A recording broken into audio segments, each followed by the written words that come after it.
Salut les replayers, on se retrouve pour une nouvelle vidéo. Aujourd'hui, dernier bilan des championnats qu'on suit. Vous le voyez derrière nous, c'est la Première Ligue. La Première Ligue, on va revenir un petit peu sur cette première moitié de saison en Angleterre. T'es chaud ou pas? Écoute, je suis bouillant, hein, je suis bouillant comme un citizen. Qu'est-ce qu'il raconte? Qu'est-ce qu'il raconte? Non, je sais même pas, vraiment, je suis fatigué. Allez, au revoir, au revoir. Allez, c'est parti, on y va. Every day's like my iPod stuck on replay. Allez, on commence tout de suite cette vidéo. On va regarder le classement de Première Ligue à mi-parcours, on va dire, au bout de 20 journées, pour voir que Liverpool domine. Bah, écoute, on est surpris. On est surpris. Il n'y a pas que Liverpool. Pas forcément attendu. Exactement. Liverpool domine. Aston Villa est deuxième de ce classement après 20 journées. Et troisième, on a Manchester City. Le Manchester City en crise, on le rappelle. Avec un match en moins. Avec un match en moins, je Uh-huh. disais. Qu'est-ce que tu penses, toi, de ce podium? Bah, écoute, je suis surpris. Je vais pas te mentir. Je pense que si au début de la saison, on m'avait annoncé Liverpool en tête de la Première Ligue et Aston Villa en tant que dauphin, j'aurais jamais misé ne serait-ce qu'un cent là-dessus. Ah oui, ça c'est clair. Tout d'abord, par cette équipe de Liverpool qui retrouve son jeu. Il n'est pas flamboyant. Il n'est pas flamboyant parce qu'à maintes et maintes reprises, Liverpool a failli perdre des matchs, mais il est efficace. Aujourd'hui, Liverpool, en 20 matchs, c'est 13 victoires, 6 matchs nuls et une seule défaite. Tu vois, ils ont 43 buts et 18 buts encaissés. Il me semble que c'est la meilleure défense de Première Ligue. C'est pas loin d'être la meilleure attaque de Première Ligue. C'est la deuxième meilleure attaque de Première Ligue. Ils font un très très bon début de saison. On retrouve notamment un Mohamed Salah qui est fantastique, qui porte cette équipe-là. C'est-à-dire que les individualités sont revenues au plus haut niveau du côté de Liverpool. On a notamment aussi un Trent Alexander-Arnold aussi qui revient à un très très bon niveau. On l'avait critiqué lors des dernières saisons après le titre de 2020. Là, il revient vraiment à un très bon niveau dans ce positionnement un petit peu hybride entre le côté droit et le milieu de terrain. On retrouve vraiment une équipe très très solide. Derrière aussi, on a loué Konaté, ouais. qui lui aussi est vraiment très très fort. Lors de ce match justement contre Arsenal, où ça a été un match très très agréable à regarder, et où les défenses justement aussi avaient brillé et Konaté avait brillé. Voilà, c'est une équipe qui est pragmatique, c'est une équipe qui va être compliquée à aller chercher, parce que Liverpool, eux, on sait qu'ils sont capables d'aller au bout. C'est pas. Pour le coup, ils vont pas s'effondrer comme certaines équipes dont on va parler juste après. Mais oui, Liverpool est capable de maintenir cette cadence-là jusqu'à la fin du championnat. Ils sont capables, ils savent le faire, ils ont l'expérience, ils ont les joueurs qui ont déjà gagné les plus grands trophées. On a vraiment tous les ingrédients qui sont réunis pour gagner le championnat. Attention toutefois quand même à gérer l'absence du coup de Mohamed Salah. Mohamed Salah pour la CAN. Pour la CAN, mais effectivement, pour moi, il y a tout ce qu'il faut du côté de Liverpool. Non, mais clairement, ce début de saison de la part de Liverpool est tout simplement fantastique. On a notre abonné Olivier qui est fan de Liverpool, qui me disait que t'inquiète pas, on va revenir. J'avais du mal à y croire. Et en effet, de voir Liverpool comme ça rester le haut du classement en Première Ligue, bah, ça fait plaisir. Ça fait plaisir parce que ça redonne un peu de vie à cette Première Ligue qui, depuis quelque temps, a été dominée par Manchester City. Et justement, en parlant de redonner vie à la Première Ligue, le deuxième du championnat, à savoir Aston Villa, qui est entraîné par Monsieur Unai Emery. Qui a fait un passage au Paris Saint-Germain. Unai Emery qui n'était pas un bon entraîneur apparemment pour certains Parisiens. En fait, c'est ça le problème. Le problème, c'est que en France, plus globalement, on ne sait pas reconnaître les bons entraîneurs. Exactement. On ne sait pas les reconnaître. Je suis d'accord avec toi, Fémi. Et sincèrement, moi, je reste quand même de ceux qui pensent que Unai Emery, c'est peut-être pas l'entraîneur qui peut entraîner un top 5 européen. Tu vois. Ouais. Je suis pas convaincu que Unai Emery, ce soit l'entraîneur qui faille pour des stars et tout. Voilà, une équipe comme le Real Madrid, une équipe comme le Bayern. Je suis pas certain de ça. En revanche, ce qui est certain, c'est que une équipe où justement toutes les individualités sont au service du collectif, chiffres, ouais. comme ça pouvait être le cas d'ailleurs Avec Villarreal, avec Villarreal ou même le PSG de l'époque, hein, avant que les stars arrivent, hein, il était déjà là. Et voilà, c'est ce qu'il a réussi à faire à Aston Villa, vraiment c'est juste incroyable cette saison.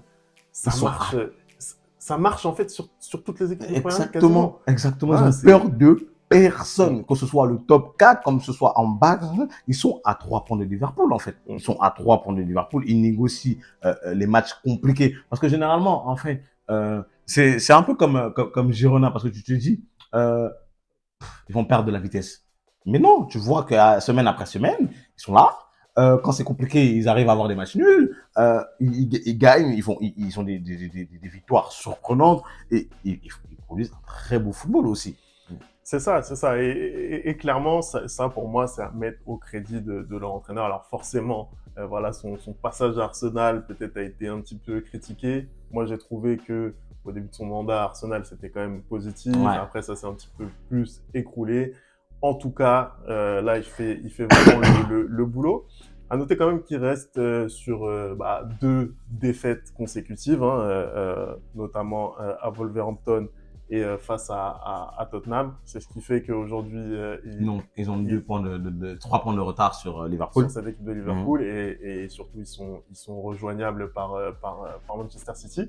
Mais voilà, c'est une équipe qui sur cette première moitié de saison a été extrêmement régulière. Voilà, ils vont être là jusqu'au bout à se battre pour une place en Ligue des Champions. Donc là, on a une première ligue cette année qui est très serrée, très dense. Donc attention à cette équipe d'Aston Villa, ils peuvent vraiment jouer les troubles faits. Exactement. On va parler d'une équipe qui est un peu surprenante, apparemment en crise, hein. Manchester City, qui a un peu plus de mal cette saison, mais quand on dit un peu plus de mal, on exagère vraiment. C'est juste qu'ils sont pas sur les standards de ce qui nous ont habitués les saisons passées. Là, ils se retrouvent 3e avec un match en moins. Ils ont 5 points de retard sur Liverpool. Toi, qu'est-ce que tu penses du début de saison de Manchester City? Est-ce que tu penses qu'ils vont réussir à rattraper le coche sur la deuxième partie de saison ou pas du tout? Bah écoute, moi je sens pas vraiment une équipe en crise comme on a pu le dire lors des contre-performances là qu'ils ont pu effectuer. C'est une équipe qui reste voilà sur quelque chose d'historique, sur un triplé absolument fantastique, qui ne souffre d'aucune contestation. C'est normal d'avoir un contre-coup, je suis désolé. Pour moi, réussir à faire ce qu'ils font là encore cette année après le triplé, c'est quand même colossal. Il arrive malgré tout, Pep Guardiola, à amener un peu de sang neuf dans cette équipe. On a vu notamment un Jérémy Doku qu'on n'attendait pas à ce niveau. Moi, personnellement, je le voyais faire en Ligue 1. Ouais. Et sincèrement, je ne pensais pas qu'il allait s'adapter aussi vite à la Première Ligue et à l'exigence d'un Pep Guardiola. Voilà. Après, il y a toujours ces choix un petit peu discutables. On a notamment vu Akanji au milieu de terrain, notamment, ça fait partie des choses que je comprendrais jamais chez ce coach-là. Mais malgré tout, ils sont toujours là, ils sont toujours dans le coup. Ils sont virtuellement à 2 points de cette équipe de Liverpool. Exactement. Donc, ils sont toujours dans le coup. Ils sont devant une équipe comme Arsenal qu'on mettait au nu il y a encore quelques semaines avant le Boxing Day en fait. Ouais. Donc voilà, c'est une équipe qui sera là, qui va très certainement pour moi gagner cette première ligue. Je le dis, je m'avance. Je pense Toi, que tu te mouilles. Je me mouille. Je pense que City, en fait, il n'y a pas d'équivalent en Angleterre de cette équipe de City en termes d'effectifs. Ouais. Je suis désolé. Ouais. De profondeur de banc et tout. Ils sont armés pour jouer toutes les compétitions. Voilà, ils ont l'expérience en première ligue, ils savent le faire, ils ont gagné la majorité des derniers championnats. Voilà, c'est l'équipe pour moi, c'est le patron de la première ligue, c'est City. Voilà, je suis désolé. On va peut-être parler de Arsenal qui est 4e sur la moitié de saison. Arsenal qui avait bien commencé, qui était leader de cette première ligue, qui n'a pas attendu cette fois-ci la 37e journée pour s'écrouler. Non, Arsenal, je ne comprends pas comment cette équipe peut autant, mais autant fumble de balle. C'est pas possible, en fait. C'est pas possible. Quand est-ce qu'ils vont grandir? Après, moi, sincèrement, par rapport à cette équipe d'Arsenal, je pense sincèrement qu'il faut qu'on se pose la question du niveau intrinsèque de cette équipe.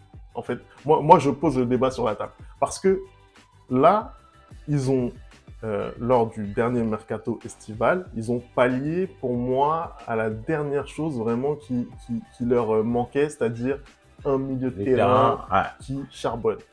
Et là, ils l'ont maintenant. Ils l'ont trouvé en la personne de Declan Rice. Maintenant, ils ont leur équipe type. Voilà, ils ont l'équipe que je pense Arteta souhaitait aligner, notamment avec cette triplette en attaque avec Saka, Martinelli et Jesus.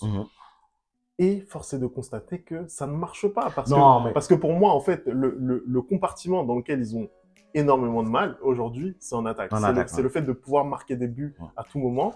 En fait, le souci, c'est pas que ça ne marche pas. C'est tant, en fait, c'est un Arsenal à deux vitesses. C'est-à-dire que souvent, ça fonctionne très bien, c'est bien huilé, et souvent, ça marche pas du tout. On l'a vu notamment contre Lens, où tout le monde a été choqué et estomaqué, mais c'est des matchs que Arsenal produit. Ça arrive que Arsenal passe totalement à travers de ces matchs. On l'a vu notamment, tu disais qu'il te restait le haut du tableau avant le Boxing Day, où ils ont raté plusieurs matchs consécutifs, en fait. C'est-à-dire que c'est ça le problème aujourd'hui, c'est qu'ils ne sont pas réguliers.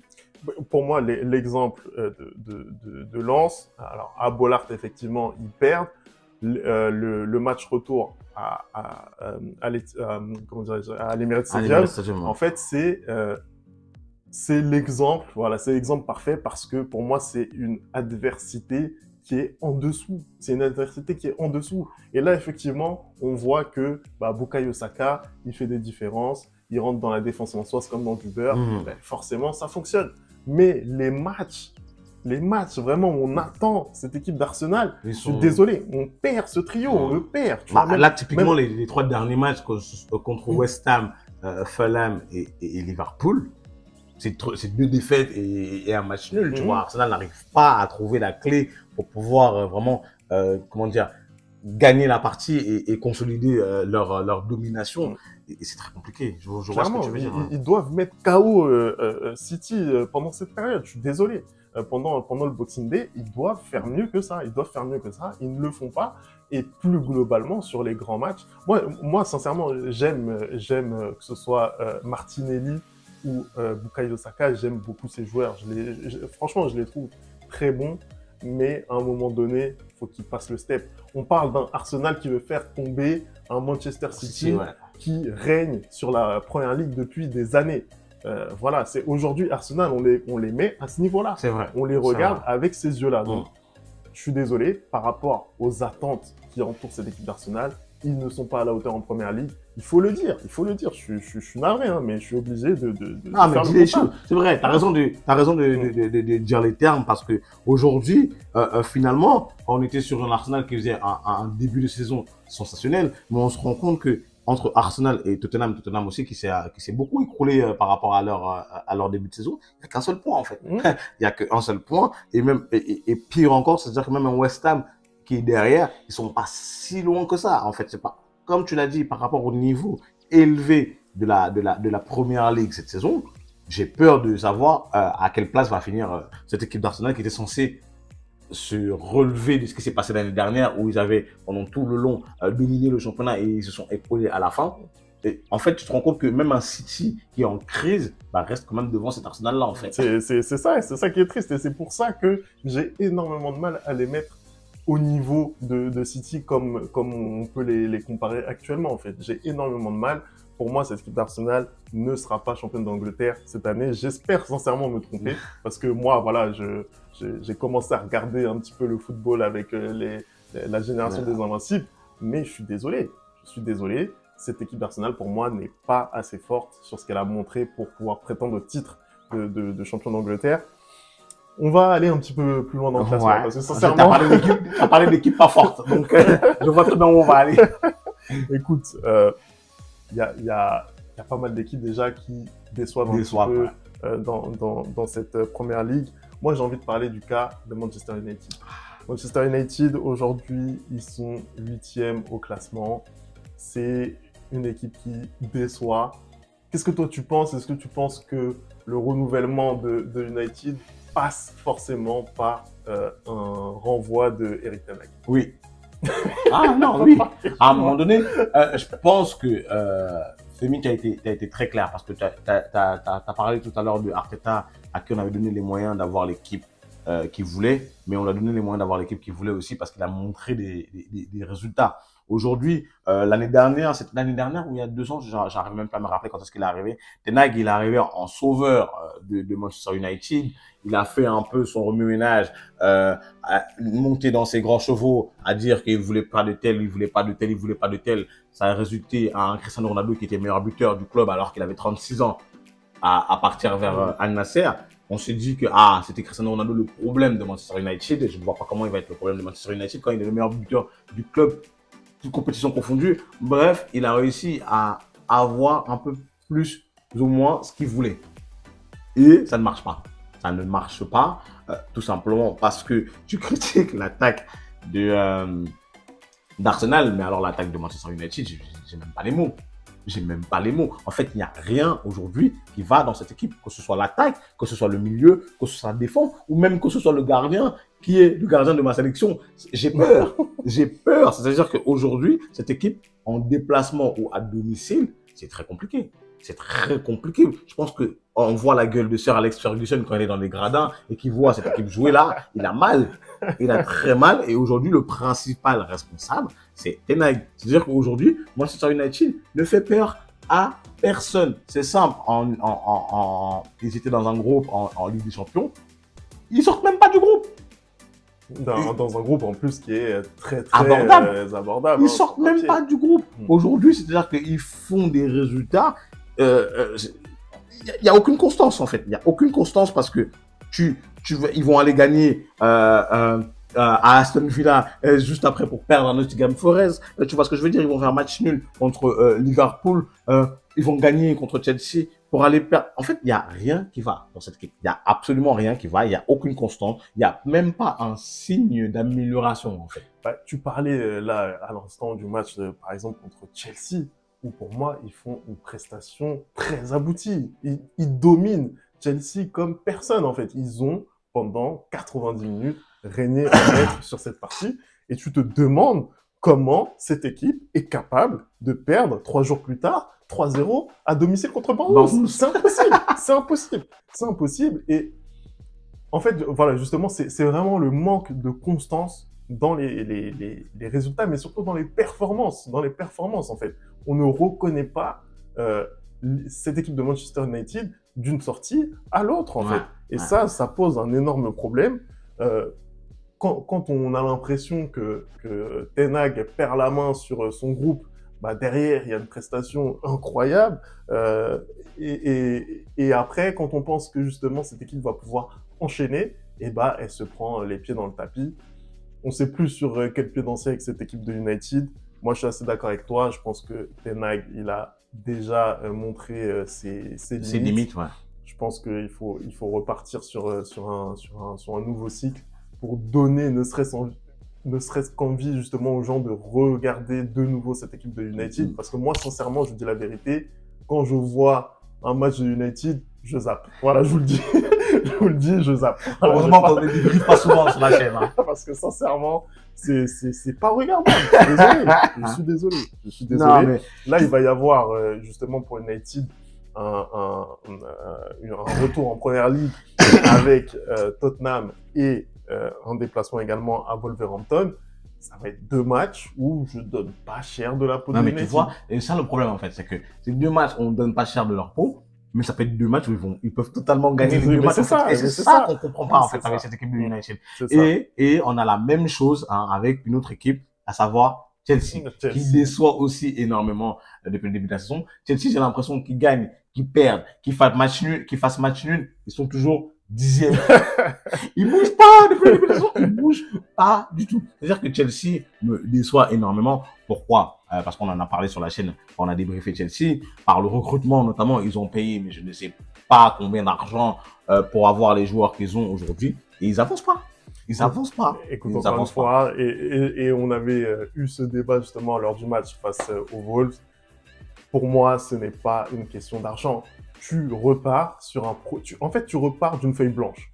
Tu as un nouvel entraîneur cet été qui arrive, en l'occurrence Mauricio Pochettino. Il arrive avec un nouveau projet. Tu as énormément de nouveaux joueurs qui sont arrivés dans cette équipe. Alors bien sûr, l'investissement consenti cet été a été colossal, mais encore une fois, et encore plus en première ligue, tu ne peux pas espérer mondes et merveilles en fait directement en arrivant comme ça. C'est pas possible. Bien Tu peux évidemment, pas venir. je demande pas à Chelsea d'être premier ou deuxième du classement. Non, mais je suis désolé. Chelsea, avec l'effectif qu'ils ont, avec le talent qu'ils ont, avec les moyens investis, Chelsea doit être au niveau de Tottenham.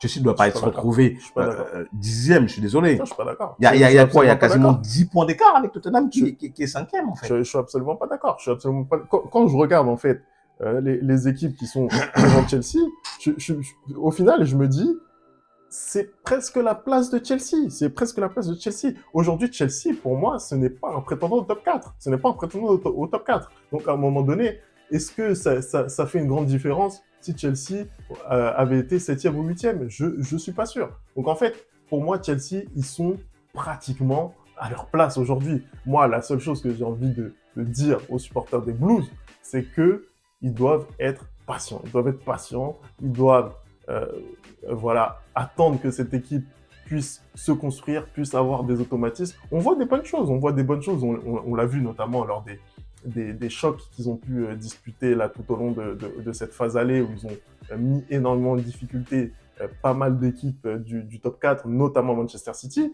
Donc, c'est une équipe qui est capable, qui a un énorme potentiel selon moi. Voilà, il y a vraiment des joueurs très intéressants dans cette équipe. C'est une équipe qui est jeune également, faut pas l'oublier.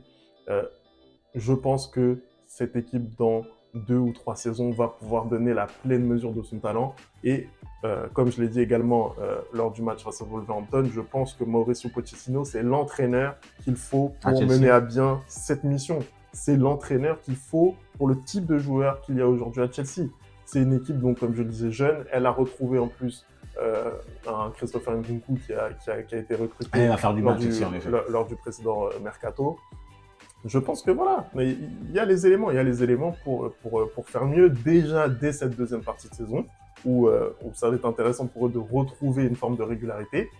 Et après, pourquoi pas, la saison prochaine, faire mieux que ça. Ouais. Mais quand tu regardes, par exemple, une équipe même comme Newcastle, qui au final, a terminé top 4 l'année dernière et qui, au final, flop, là aussi... C'est un peu plus compliqué pour Newcastle cette saison. C'est un petit peu plus compliqué.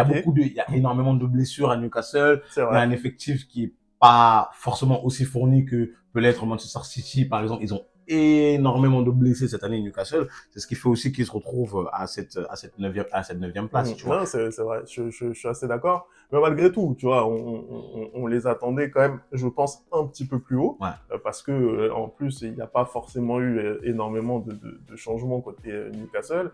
Peut-être que on pensait que justement la continuité allait permettre de conserver une forme de bons résultats, mais malheureusement, on constate que ça n'a pas été le cas, mais je suis d'accord. Le nombre de blessés côté Newcastle, ça les pénalise clairement. Et vu qu'ils n'ont pas forcément la profondeur d'effectif des membres du Big Four, bah ça peut poser légitimement problème. Est-ce que pour toi on a fait le tour? Bah écoute, au niveau du classement, on a fait le tour. On note notamment la 17e place de Everton qui s'est vu sanctionner de 10 points. Hein, j'espère que la Ligue aura la même fermeté quand ce sera Chelsea ou quand ce sera Manchester City, hein, parce que je trouve qu'on a été assez injuste envers Everton et on a voulu marquer le coup. C'est ce qui fait que Everton se retrouve 17e de ce championnat-là. On va peut-être revenir sur les meilleurs buteurs hein, de ce championnat. Mohamed Salah qui trône en tête du classement des buteurs. Il n'est pas tout seul. En compagnie du cyborg, Erling Haaland. Cyborg qui est redevenu presque humain de par ses blessures cette saison. Les deux à 14 réalisations. Est-ce que tu penses que c'est amené à durer? Franchement, je pense que ça, on a pratiquement le podium de fin de saison là avec Mohamed Salah, Erling Haaland et Heung-min Son. Après, je ne sais pas exactement dans quel ordre ça va finir, mais je pense qu'on a le podium. J'ai envie de revenir sur Salah. On a parlé tout à l'heure. Il est sur une saison fantastique parce qu'il est à la fois dans le classement des buteurs, mais on va le voir aussi. Il est dans le classement des passeurs en tant que premier. Il fait une saison fantastique. Hein. Il fait une saison fantastique. Il est sur une saison encore en double, comme tu l'as dit. Et c'est bien de le revoir aussi en forme et d'aider autant Liverpool. Concernant Erling Haaland, je trouve que après la saison extraordinaire qu'il a fait la saison dernière, c'était compliqué de repartir sur les mêmes bases, mais il arrive quand même à bien se maintenir. Vous savez que la saison dernière, il était en avance sur les buts par rapport au nombre de matchs. Là, cette saison, il a eu un peu plus de pépins physiques, donc c'est un peu plus compliqué pour lui. Et je veux féliciter aussi Heung-min Son qui reprend bien la suite de Harry Kane et qui arrive à être le patron sur le terrain de cette équipe de Tottenham, et ça se voit aussi dans les buts. Ouais, je suis assez d'accord. Hein. Il a vraiment adhéré au projet de Postecoglou parce que c'était pas écrit que Heung-min Son puisse être un très bon avant-centre comme il l'est là cette saison. Et moi, je le trouve vraiment très très bon dans cette nouvelle position. Donc bravo à lui. Après, effectivement, sur Salah et Haaland, bon, on les attendait quand même à ce niveau-là. Erling Haaland, ce léger moins bien statistique se confirme dans ses prestations parce que moi, je le trouve quand même beaucoup moins fringant cette saison. Voilà, je trouve que il peut quand même un peu plus apporter dans le jeu, et puis surtout, on a remis un petit peu en cause ses prestations dans les matchs qui comptent. Et là, moi, j'attends quand même un petit peu plus de lui. Il avait quand même marqué lors du derby de Manchester. Mais c'est vrai que globalement, c'est plus compliqué pour lui. Si on passe maintenant au classement des passeurs, on va se rendre compte que... On retrouve le même homme. On retrouve le même homme, Mohamed Salah, en tête de ce classement. Il est accompagné par contre de Watkins, d'Aston Villa, et de Kieran Trippier de Newcastle, défenseur. C'est très surprenant, franchement, de voir. C'est pas très surprenant de par son niveau de jeu, mais de voir qu'il délivre autant de passes décisives, c'est impressionnant, franchement. On s'attendait plus à un Bukayo Saka ou quelqu'un d'autre, ou Jérémy Doku par exemple, mais non, il est... Et ça, tu fais bien en parler, parce que dans ces classements, il n'y a pas de joueur d'Arsenal à haut niveau. Je suis désolé. Et quand on veut aller au bout comme ça d'un championnat, voilà, on retrouve des joueurs de Liverpool, de City, de Tottenham, d'Aston Villa. On ne trouve aucun joueur d'Arsenal. Voilà, c'est aussi une réalité. Il faut se dire les choses. Il n'y a pas de joueur d'Arsenal aux 5 premières places de ces classements-là. Et ça c'est un très gros problème selon moi. Ça les pénalise. Ça les pénalise clairement. Juste avant de conclure, je vais quand même te demander ton prono sur le titre en Première Ligue, parce que moi, je me suis mouillé, d'accord. J'en connais qui ne se sont pas mouillés, donc je te laisse me dire qui pour toi sera je vais me mouiller et je pense que mon prono sera exactement le même que le tien. Tellement il maîtrise, en fait, tellement il sait faire depuis quelques années maintenant. Je pense que c'est encore Manchester City qui va gagner ce championnat d'Angleterre, même si j'aurais aimé que ce soit Arsenal, hein, pour avoir, ou même Liverpool, pour avoir un peu de nouveauté, pardon. Mais je pense que non. Écoute, ils vont encore faire comme d'habitude Manchester City et remporter ce championnat-là. Écoute, on verra ça. En tout cas, merci d'avoir regardé cette vidéo. On n'oublie pas les bonnes habitudes, @le replay foot. Hein. Vous me dites ce que vous avez pensé de cette première moitié de saison en Première Ligue. On va se retrouver très très vite pour de nouveaux débriefs. Mais sachez que sur la chaîne, c'est la CAN à 100% en ce moment. La CAN et encore la CAN. La CAN. Voilà. On se retrouve très vite pour une nouvelle vidéo. Ciao!